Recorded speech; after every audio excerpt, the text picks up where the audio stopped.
So it's all for play for still. I think so. Do you want to bet against us?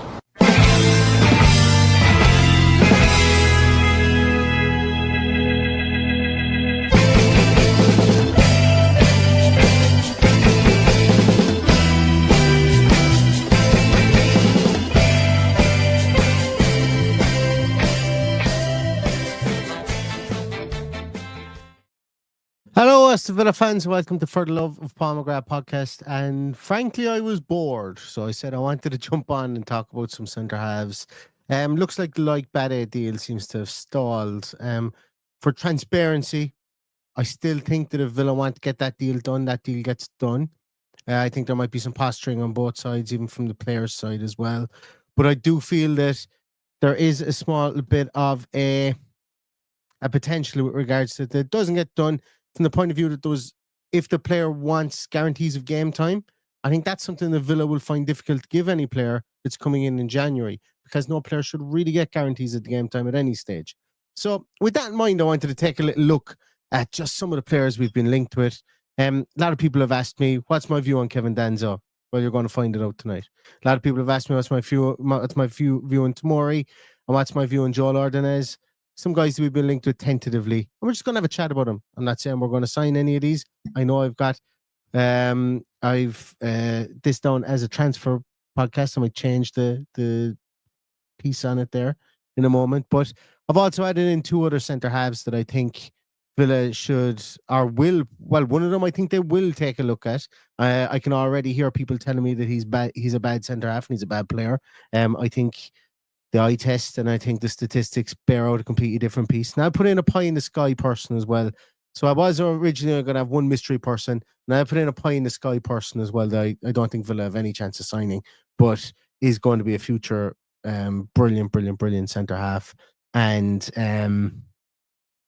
we'll take a look at him and we'll see what he looks like, just for the simple fact that I actually like him as a defender and he's only 19 years of age. So let's take a little look at it. Look, I suppose first of all, let's have a chat about the Bade situation. So where we are, in case people don't understand, I see one of the comments in there from Kevin as well. I think that's a very valid comment. He says, can't believe Villa would sell Carlos without a centre back incoming. So I think there's a bit more than meets the eye with the Diego Carlos thing. I think Diego Carlos, I don't think there was any way Diego Carlos could have stayed.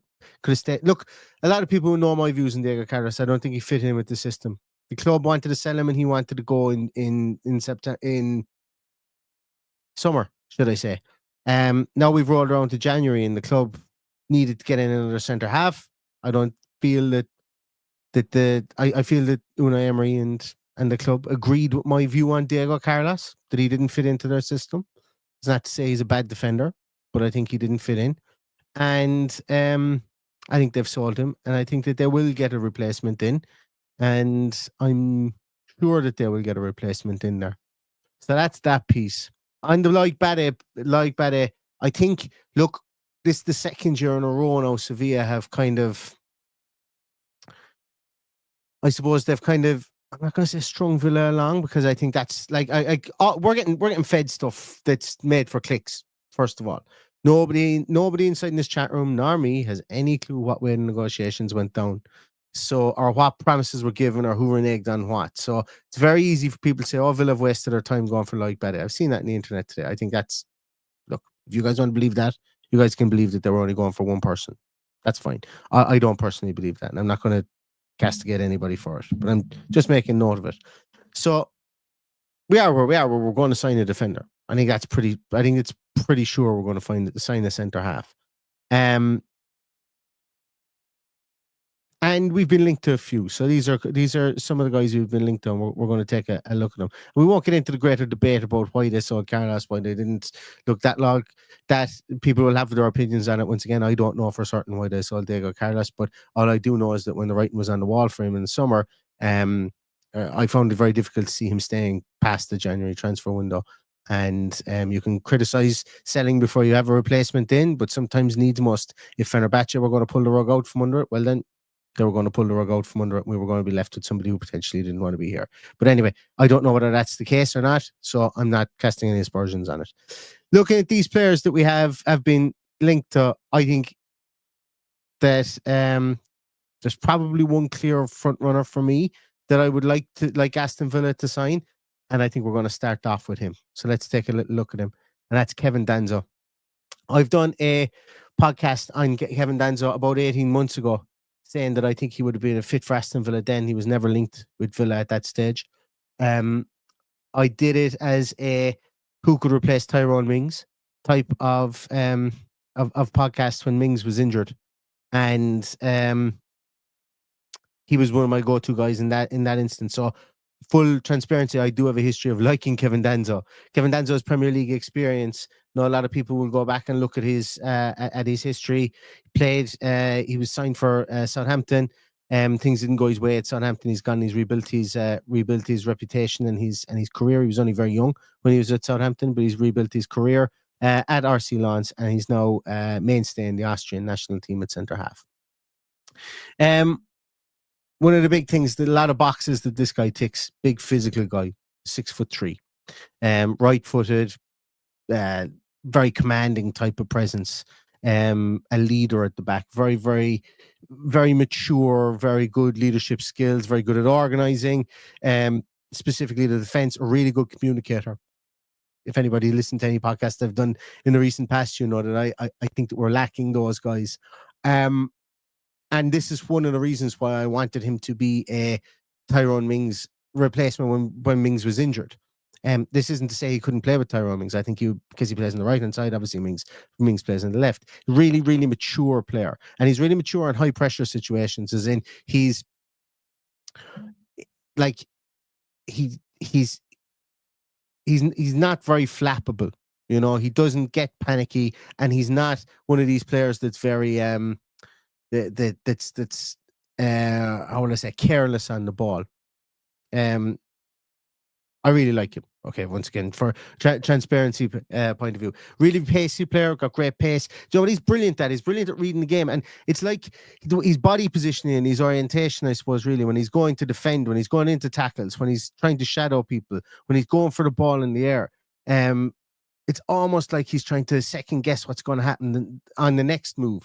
And when he tackles somebody, he's almost straight away to get back up again. When he's shadowing somebody, he's very nimble on his feet. He never gets turned inside out. When he's going up to head the ball against somebody, you often see him, he's almost turning in the air to almost get in a position where he can get back into defensive formation again, or into a contained position once more, and almost backtrack immediately. So he's a really athletic guy from that point of view. And he's very comfortable with the ball at his feet. So I'm painting this guy who seems like a perfect defender. He's not perfect, obviously. There are some areas of his game that he needs to improve on. But we'll take a look at some statistics here. I just wanted to go and lead with what I've seen from him and what I like from him.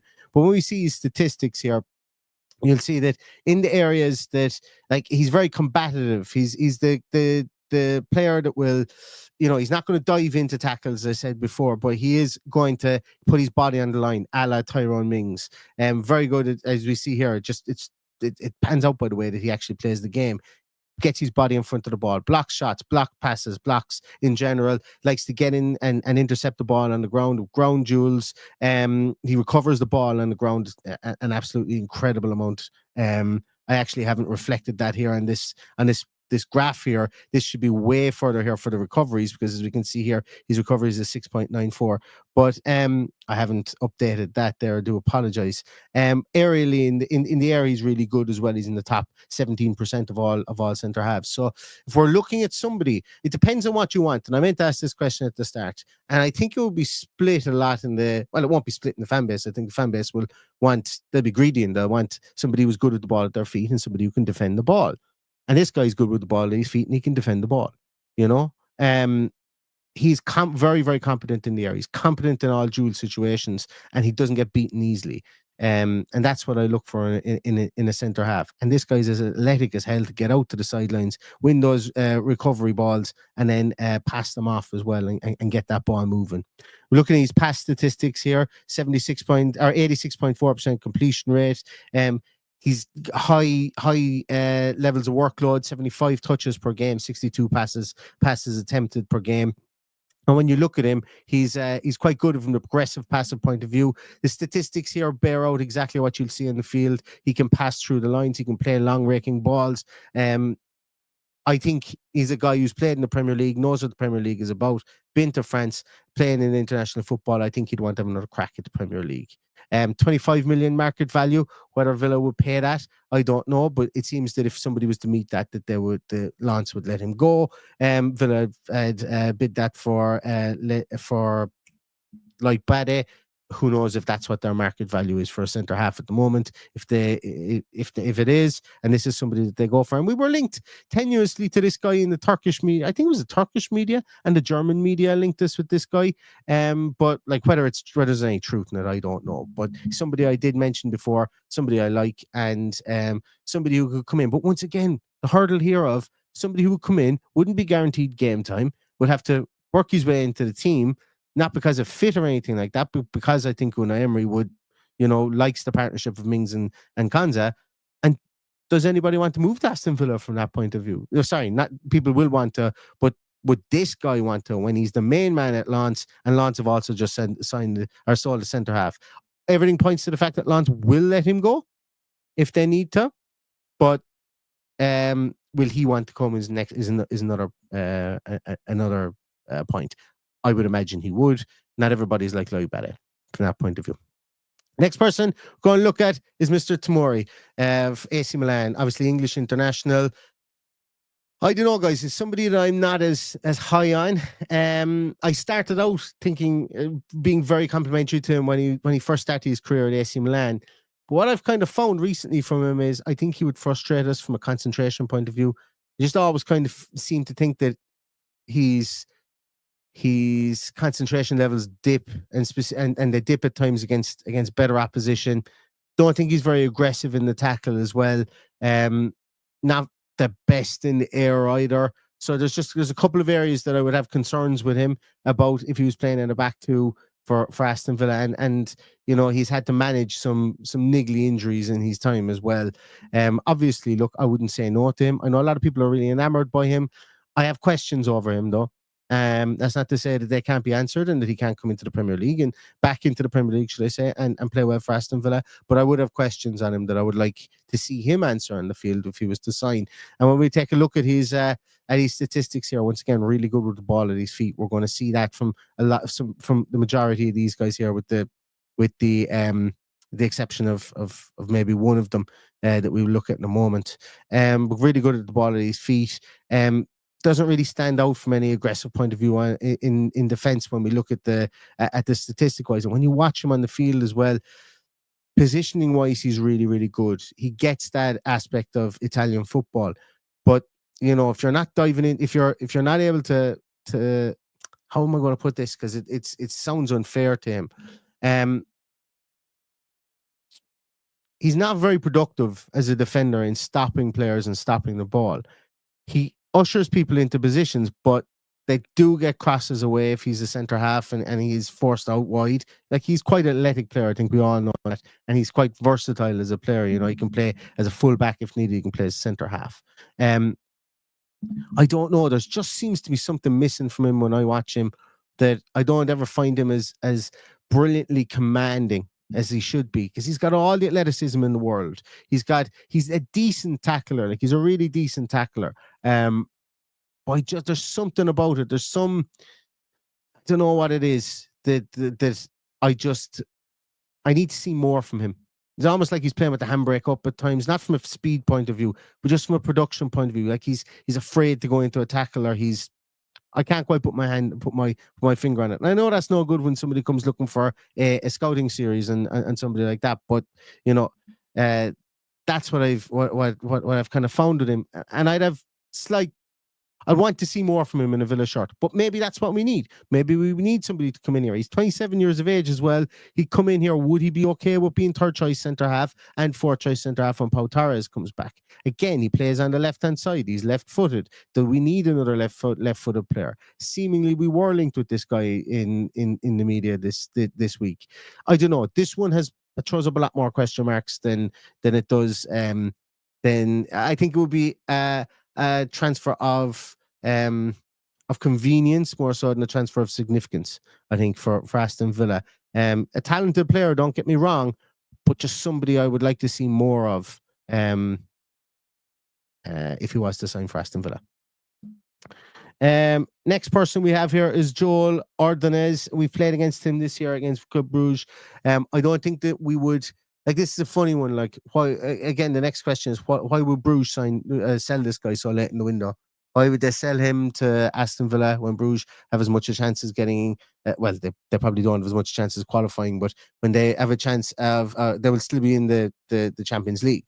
This guy is, like, he played really well against us, really well against us, and that prompted me to watch him play in some international games, and he stood out playing in a back three in international games as well. One of the concerns I have about him is just the protection that he kind of gets from playing in a back three at international level, and at times playing in a back three against Bruges as well. You know, it's different, and for a young player that can be the case. You know, it can be really different. Playing in a back three, and then obviously you play in a back two in the Premier League. All the physical attributes in the world this guy has, for sure. Like, once again, all these guys that I've mentioned here, they're all going to be athletic. They're all going to be really athletic. They're all going to be very good distributors of the ball in the main, apart from one person. And this guy is no different. Again, versatility, can cover in various different roles through his youth career. He's played out wide, out in the fullback positions, right fullback as well. He even played in defensive midfielder too. I don't really like. Obviously, when we're signing these guys, sign them as a centre half. I don't want to hear about versatility. We've got enough left backs. We now have enough right backs at the club. I don't want to hear about versatility really, but it's important to bring it up from a skill set point of view and where a technical ability point of view. I suppose some of the weaknesses of this guy again is it comes down to he's a big strong boy. He's 20, and I just want, like, in a way he would be a bit of a risk signing him now, but I think we need to maybe take a risk. I know we've signed a lot of younger players as well. That's probably another thing a lot of people will balk at as well. You know, why would we sign this fellow when we've just signed the young Turkish lad from Kasımpaşa? And why wouldn't we just bring him in and not spend any more money and have him be the fourth or third choice centre half behind the two guys that are there already? That's a valid point. You know, why wouldn't we do that? Again, once again, he's played a lot of football. A lot of it has been at left back for that guy. I think he will transition into a centre half. Do we want him to be making that transition behind our two when we've got Champions League football and looking to get more Champions League football? And then if someone got injured and he needed to be thrown in between now and when Pau comes back, I think it would be very, very risky to do that. And then you could probably say, is it risky to have this guy come in as well? Yes, he's playing really, really well in the Champions League for Club Bruges at the moment. Yes, he's playing well in the Jupiter League.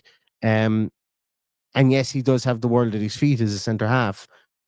But once again, I'm massively torn with regards to, you know, once he's going to be 18, 19, 20, 25 million, you know. And that's, like, I know that's not a massive amount of money in the greater scheme of things, but from a PSR point of view, Villa are going to have to be, you know, I suppose, cautious in what they can throw around in January. And while they will sign a centre half, I think it's, you know, I think they'll probably want somebody who can be a bit more fully formed right now, even though this guy in 2 or 3 years' time could be an absolute world beater. He really, really could. He's got everything. Really, you look at his statistically, like passing, this guy would suit Unai Emery's passing mad statistical output down to the ground. You know, pass completion rate there, 91.7%.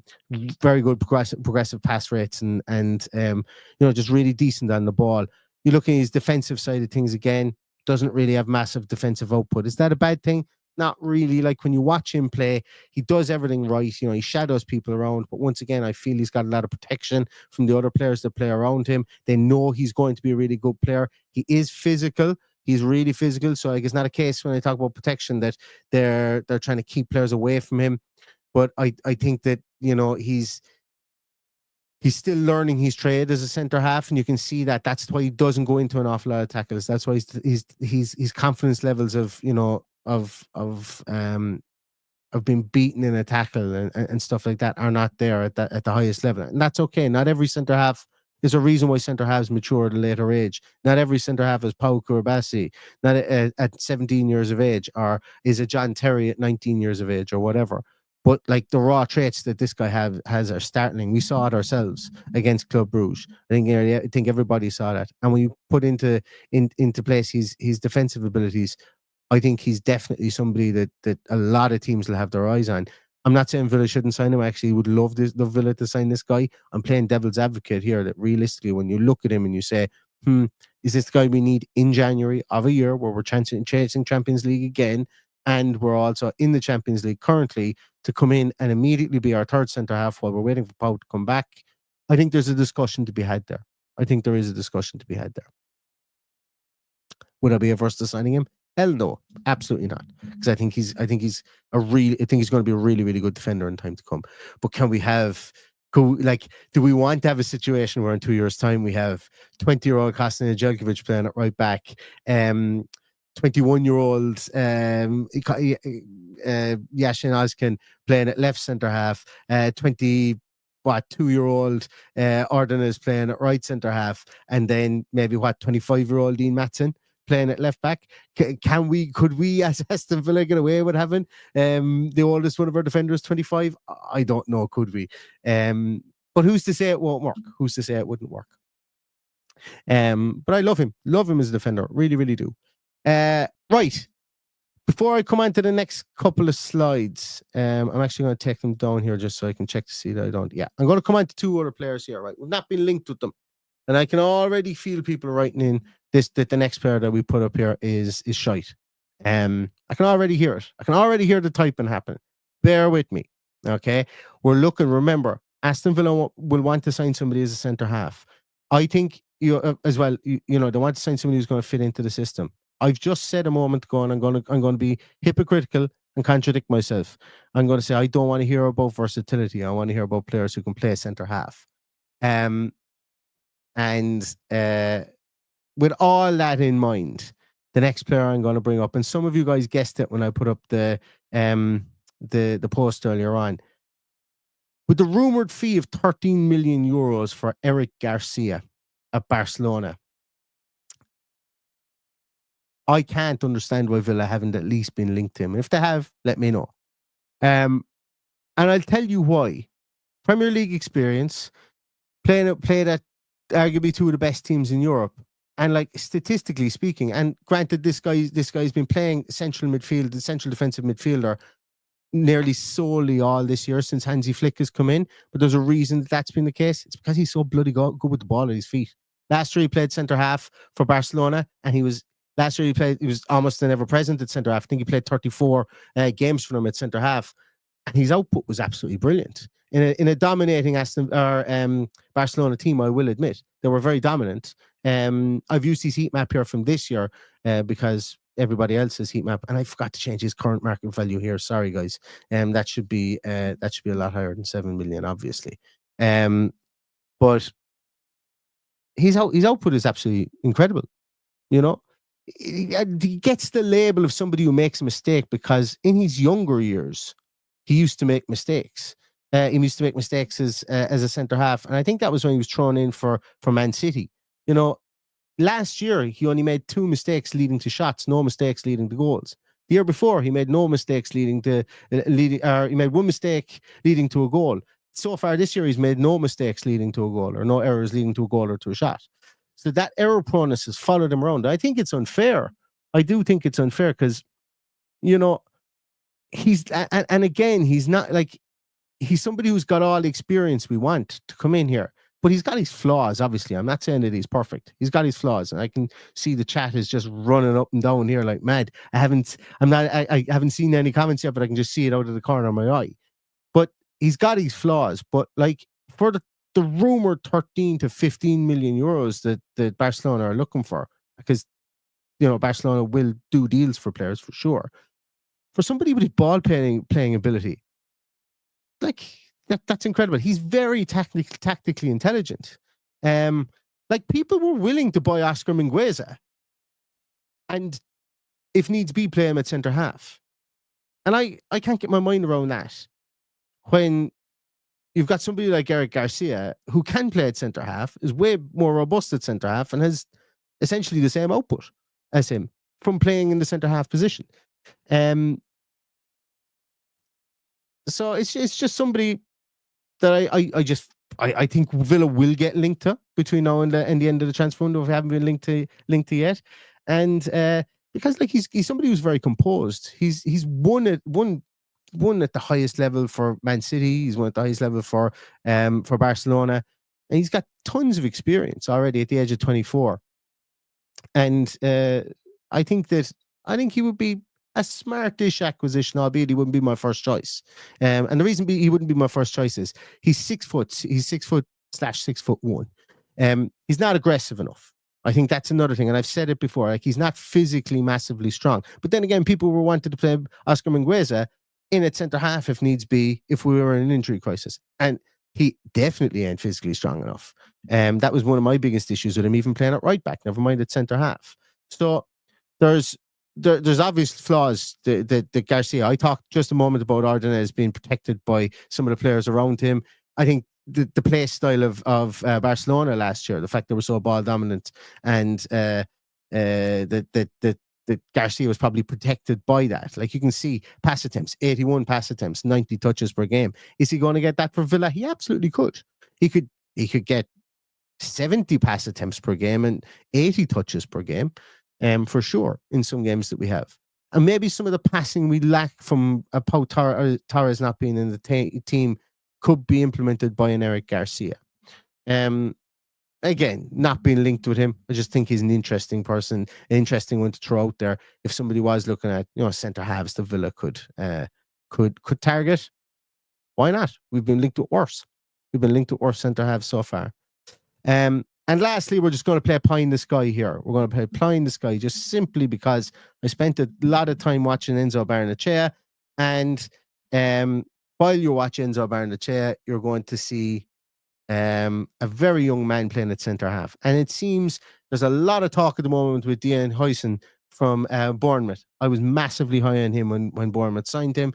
Villa were tentatively linked to him. If Villa were trying to sign him and we couldn't because of PSR, we've missed out massively because that kid is absolutely ripping it up in the Premier League. And same with Zabarnia. They're two brilliant centre halves, two that I've highly admired for a long, long time. Zabarnia definitely for a long time. Huijsen over the last 18 months to 2 years when I first saw him, really good. And do Villa want to get on the train of getting somebody like that again? I've already pointed out that potentially Joel Ordonez might be too young, and do we have to see him grow into the team, or into playing the position of being only 20 years of age? Well, then this fellow will definitely be somebody who will have to grow into playing the position in some areas, but is absolutely brilliant in other areas. He's 19 years of age. This guy, Yarek Gasiorowski from Valencia. Everybody, like, Valencia will do a deal with teams. This guy is going to be mega bucks. If Valencia were in any way, shape, or form had going to tie somebody down, it's this guy they're going to tie down. He's going to be their cash cow. He's going to be somebody that they're going to demand big money for. But he's bloody good, and he's going to be really, really good in future. 19 years of age, he is a born-bred defender. Left-sided defender, can play a left back, can play a left centre half.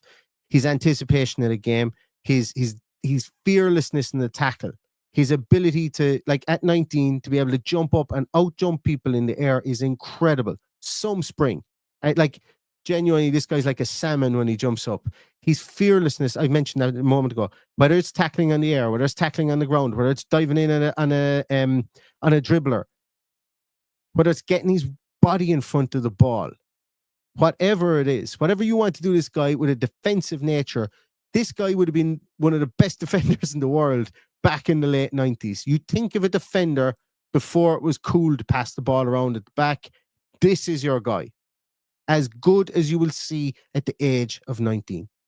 Without a shadow of a doubt. Like, just really, really, really good. Teaching tape on how to jockey players into position. Teaching tape as well on how to and how to go to ground and tackle players.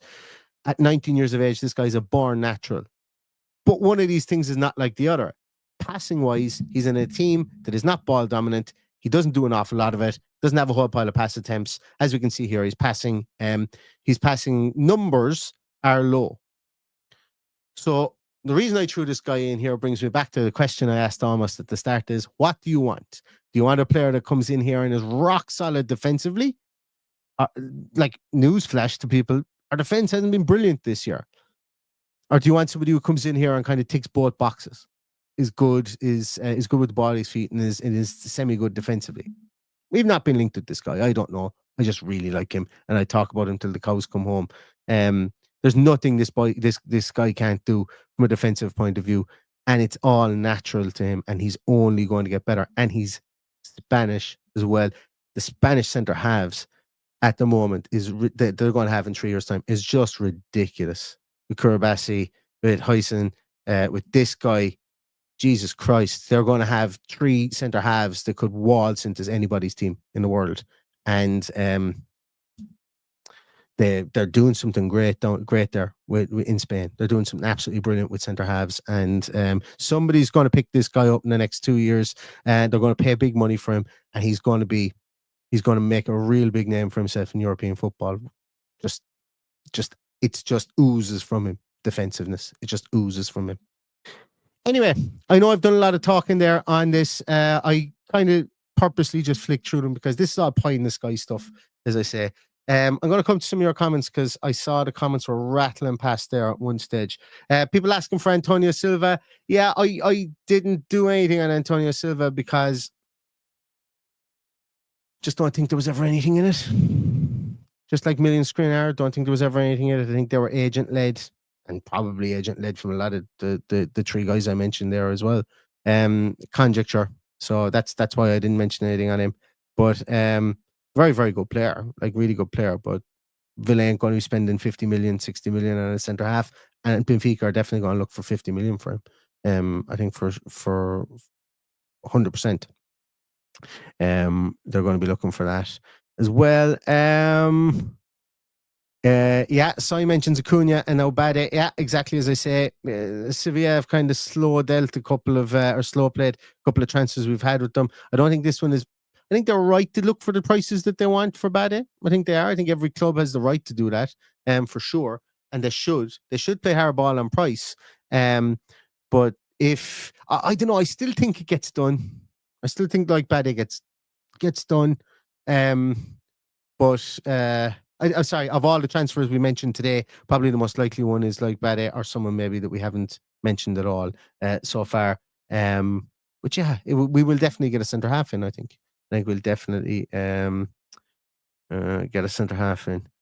Jack Millman says we need a right-sided centre back, and Tomori is exactly that. Tomori's a left-sided centre back. Well, he's played on both sides, but he's left-footed, playing at right back and right-sided centre half. So, like as I say, I've no aversion to any of the players that we signed there, or that we mentioned they're signing for Aston Villa. I just wanted to go through them in a devil's advocate form, and talk about them because I think that's only fair. Like, not every player is brilliant in every facet of the game, and you know, I think it's okay to be open and transparent and objective about having conversations. If it's announced at 10:30 tonight that Tomori signs for Aston Villa, well then I'll be as happy as Larry.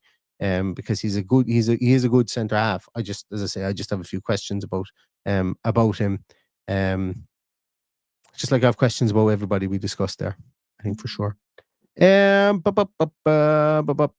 he says, kid at Bruges, Joel Ordonez, he's a beast and he's only 20. Absolutely, the man is strength for days. And I think that's something that we need. And Carrie mentions about Singo from Monaco. I was asked to do something on Singo from Monaco.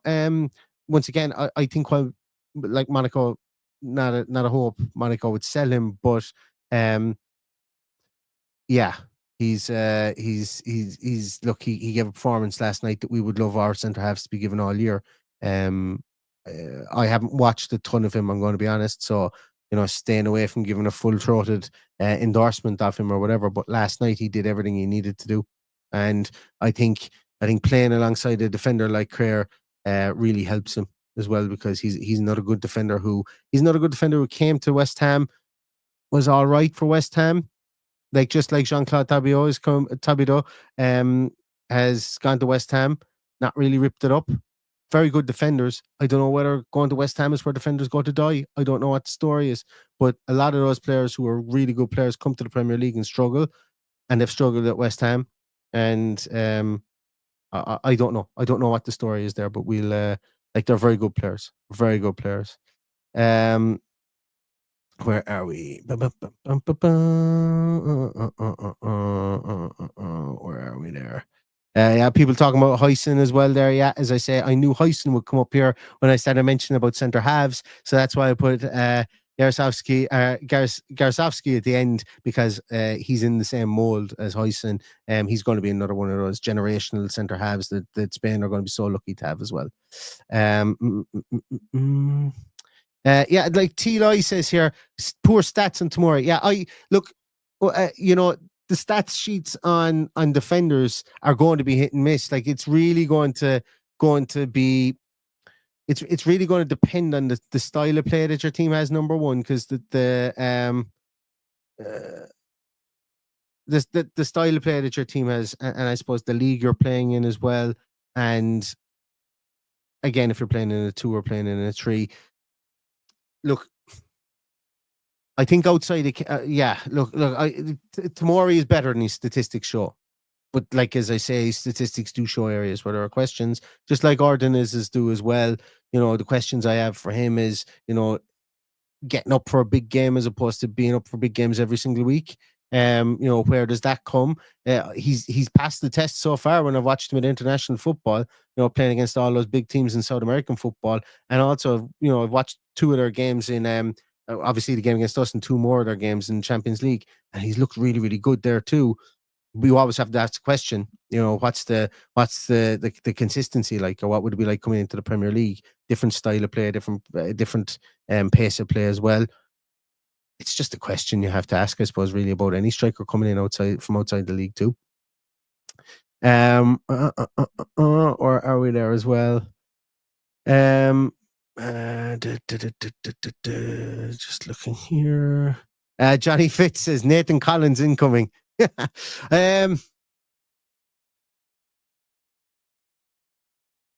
Yeah, maybe. There was a time when I would have sat here and I would have wept tears of joy if Nathan Collins had come. I still think he's a really, really good defender. It's just he seems to move every 18 months now, and I'm kind of like, for the player to become the player he needs to stick around the place a lot longer than he does. So yeah, I would hope that he would he would stick around there and just become the player he wants. And I knew it. I knew someone was going to say Garcia is awful. I knew it. And then it comes in with a triple awful afterwards. A triple awful, saying that he's awful. Well, that's fair enough. If you think he's awful, that's fine. Go back and watch his games from last year when Barcelona went to win the league. Garcia was very, very, very passable, if you want to call it that, at centre half. He was better than that. His statistics from last year were brilliant. And he played in, well, I think it was 34 games.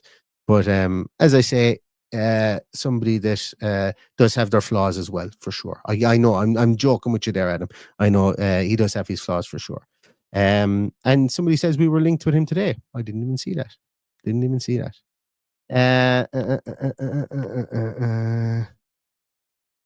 Yarek Garcia is not 6 foot, people are saying as well. Well, then all the websites lie. That's all I'd say. And